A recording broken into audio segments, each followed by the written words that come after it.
नमस्कार. आज मी बनवले होते मिक्स डाळीचे अप्पे.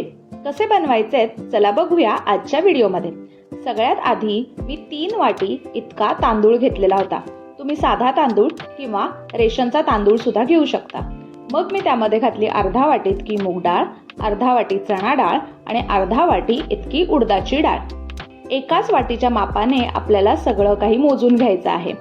छान असं मिक्स करायचं आहे, स्वच्छ धुवून घ्यायचं आहे. त्यानंतर त्याच्यामध्ये पाणी ॲड करायचं आहे आणि 4 ते 5 तासांसाठी आपल्याला डाळी आणि तांदूळ जे आहेत ते भिजत ठेवायचं आहे. 4 ते 5 तासानंतर आपल्याला हे सगळं मिक्सरमधनं छान असं बारीक वाटून घ्यायचं आहे.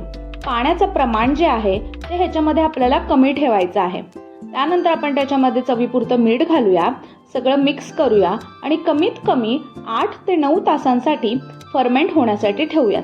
आता इकडे बघा किती सुंदर आपलं आप्प्याचं पीठ आलेलं आहे. त्यानंतर आप्पे पात्रामध्ये आपण तेल घालूयात आणि आप्प्याचं पीठ घालून आपण छान असे मऊ लुसलुशीत आप्पे जे आहेत ते बनवून घेऊयात.